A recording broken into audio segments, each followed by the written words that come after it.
তো আমরা দেখেছি স্ম্যাকডাউনে সোলো সিকোয়ার হিল ব্লাড লাইন এলএ নাইট এবং অ্যান্ড্রাডের ওপর ভয়ঙ্করভাবে আক্রমণ করে দিয়েছে। তো এর মানে কি হিল ব্লাড লাইন নতুন স্টোরি লাইনে ঢুকতে চলেছে?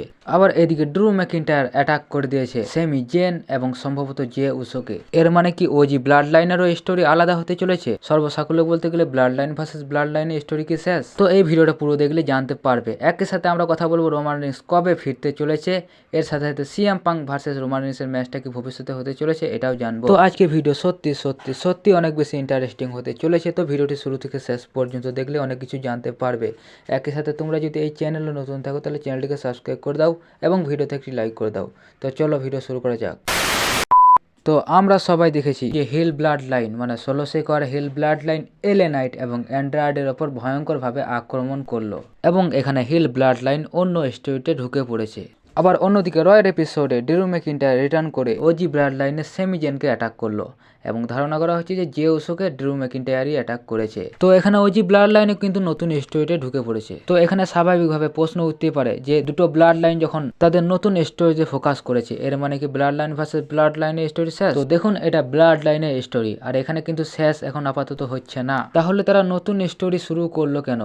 আসলে এখানে শুরু করার মেন কারণ হচ্ছে রোমান রিংস। মানে এখন শোনা যাচ্ছে যে রোমান রিংস এই বছর আর রিটার্ন করবে না, কিন্তু সে কবে রিটার্ন করছে সেটা আমরা ভিডিওর সামনেই জানবো। কিন্তু এখানে বলা হচ্ছে যে রোমান রিংস এই বছর মানে এই বছর ডিসেম্বর মাসটা যেহেতু রয়েছে তাই এই মাসটা মানে সে এই বছর আর রিটার্ন করছে না। এবং যেহেতু এখানে রোমান রিংস নেই তাই এখানে ব্লাড লাইন ভার্সেস ব্লাড লাইনের স্টোরি চলবে না, এটাই স্বাভাবিক। এবং এরপরে যদি ডাব্লিউডাব্লিউই এখানে ব্লাড লাইন ভার্সেস ব্লাড লাইনের স্টোরিকে কন্টিনিউ করতো তাহলে এখানে লবণ ছাড়া তরকারির মতোই হতো। তো সেই জন্য রোমান রিংস যতদিন না অব্দি রিটার্ন করছে ততদিন অব্দি ব্লাড লাইন ভার্সেস ব্লাড লাইনের স্টোরি এভাবেই থেমে থাকবে। কিন্তু তারপরে তো ব্লাড লাইনকে একেবারে পুরোপুরি ভাবে স্ক্রিন থেকে অফ করা যায় না। তো সেই জন্য সোলো সিকোয়ার হিল ব্লাড লাইন এখন অ্যান্ড্রায়েড এলএ নাইট এদের উপর অ্যাটাক করে বেড়াচ্ছে এবং তাদের সাথে এদের স্টোরি লাইন চলবে। আবার এদিকে ওজি ব্লাড লাইনের স্টোরি লাইন চলবে ড্রু ম্যাকিন্টায়ার, সেথ রোলিন্স এদের সাথে। কিন্তু স্ম্যাকডাউনের এপিসোডে সোলো সিকোয়া আবারও রোমান রিংসের উলাফালা মালাটি চুরি করে নিজে পরে নিয়েছে এবং সে ওপেন চ্যালেঞ্জ করেছে যে রোমান রিংসের ক্ষমতা থাকলে সোলো সিকোয়ার কাছ থেকে এই মালাটি আবারও নিয়ে যাক। তো এখানে আমরা ভবিষ্যতে সোলো সিকোয়া এবং রোমান রিংসের মধ্যে এই উলাফালা মালাটির জন্য একটা ম্যাচ দেখতে পেতে পারি। তো সব শেষ বলতে গেলে ব্লাড লাইনের স্টোরি শেষ হয়নি, যেহেতু এখন রোমান রিংস নেই তাই এই কিছুদিন আপাতত ওজি ব্লাড লাইন এবং হিল ব্লাড লাইন নতুন স্টোরিতেই ফোকাস দিবে। তো যাই হোক এবার কথা বলা যাক যে রোমান রিংস কবে ফাইনালি রিটার্ন করতে চলেছে। তো যেমনটা নিউজ শোনা যাচ্ছে যে 2025 সালে যে প্রথম রটা হবে নেটফ্লিক্সের ওপর,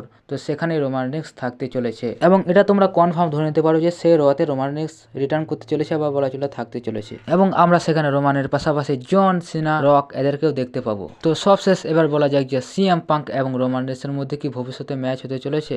তো আমি আগের একটা ভিডিওতে বলেছিলাম যে রোমান রিংস এবং সিএম পাঙ্কের মধ্যে যে সেগমেন্টটা ডাব্লিউডাব্লিউই রিলিজ করেছিল তো সেটা 24 ঘন্টার মধ্যে প্রায় 100 মিলিয়নের ওপর মানুষ দেখে ফেলেছিল। তো এখান থেকে ডাব্লিউডাব্লিউই বুঝতে পেরে গিয়েছে যে মানুষ অনেক বেশি ইন্টারেস্ট দেখাচ্ছে এই রোমান রিংস এবং সিএম পাঙ্কের মধ্যে স্টোরি লাইন দেখার জন্য। এবং ডাব্লিউডাব্লিউই যেহেতু এটাকে নিয়ে পজিটিভ সিগন্যাল পেয়েছে তাই এই ম্যাচটা যে ভবিষ্যতে হতে চলেছে এটা তোমরা কনফার্ম ধরে নিতে পারো। এবং ডাব্লিউডাব্লিউই যেহেতু বিজনেসে লাভ চাই তাই এই ম্যাচটা যদি তাদের লাভই এনে দেয় তাহলে তারা কেন করবে না। তো সেই জন্য এই ম্যাচটা হতে চলেছে এবং এখানে মেন ভূমিকায় থাকতে পারে পল হেম্যান। মানে এখানে পল হেম্যান কার ওয়াইসম্যান এটাকে নিয়েও এদের মধ্যে স্টোরি চলতে পারে। এবং এখানে যেহেতু সিএম পাঙ্ক পল হেম্যানকে নিজের ওয়াইসম্যান দাবি করেছে তো সেটা দেখে তো রোমান রিংস মোটে খুশি হয়নি। তাই এই ম্যাচটা যদি হয় তাহলে এখানে পল হেম্যানের অনেক গুরুত্বপূর্ণ একটা রোল থাকবে। এবং সার্ভাইভার সিরিজে ম্যাচ জেতার পর সিএম পাঙ্ক এবং রোমান রিংস একসাথে সেলিব্রেশন করলেও এদের মধ্যে কিন্তু সবকিছু বনিবনা হয়ে যায়নি এবং এখানে সিএম পাঙ্ক পল হেম্যানের কাছ থেকে একটা ফেভার চেয়েছে। তো সেই ফেভারটাকে ঘিরেও এদের মধ্যে ঝামেলা লাগতে পারে। এবং এখানে পল হেম্যান সিএম পাঙ্ককে কি কথা দিয়েছে এটা কিন্তু সে একবারের জন্য রোমান রিংসকে জানায়নি।